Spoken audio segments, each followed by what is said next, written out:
Terima kasih seluruh masyarakat Indonesia yang saya cintai dan banggakan. Cerita ini diawali pada tanggal 7 Mei 2024 ketika saya menghadiri pidato pemilu dan jalan kebudayaan yang disampaikan oleh Prof. Sulistyowati di UI. Di situ saya bertemu dengan Bapak Novel Baswedan, Pak Rocky Gerung, dan tokoh-tokoh civil society lainnya. Ketika saya bertemu dengan Mas Novel Baswedan, beliau menanyakan ke saya perlu konfirmasi apakah betul PDI Perjuangan yang memelopori perubahan Undang-Undang KPK yang mengkerdilkan KPK di dalam upaya pemberantasan korupsi. Saya katakan dengan tegas kepada Mas Novel Baswedan saat itu, inilah kalau ada hal-hal yang buruk oleh Presiden Jokowi selalu dilimpahkan kepada PDI Perjuangan dan juga Ibu Megawati Soekarno Putri. Tetapi ketika ada hal-hal yang positif selalu diambil oleh Presiden Jokowi tanpa menyisakan benefit bagi kepentingan PDI Perjuangan. Mengapa saya katakan seperti itu?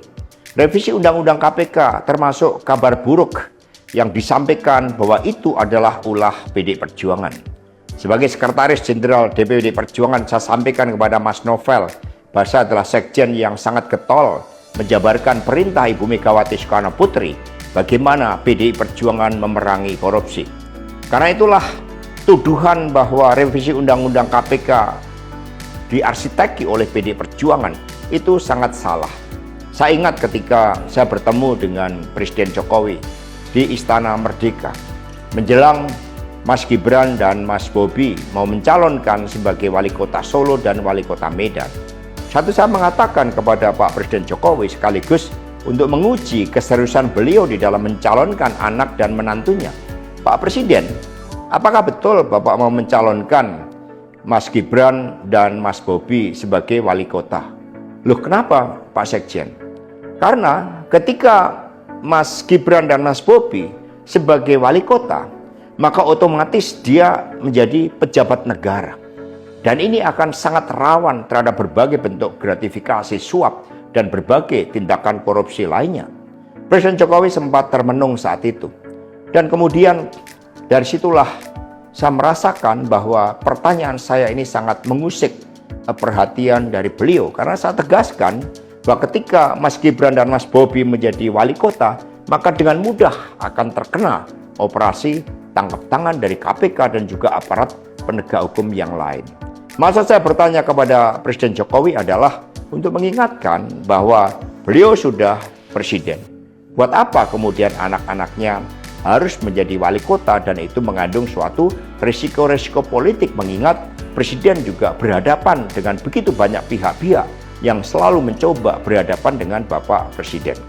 Tetapi beberapa saat kemudian saya menerima salah seorang menteri dan beliau mengatakan kepada saya bahwa sudah mendapatkan arahan dari Presiden Jokowi untuk melakukan revisi Undang-Undang KPK. Saat itu dijelaskan berbagai pasal-pasal penting, misalnya bahwa pimpinan KPK tidak otomatis bertindak sebagai penyidik. Kemudian ada beberapa pasal-pasal yang tidak memungkinkan bagi penyidik independen untuk bergabung ke KPK.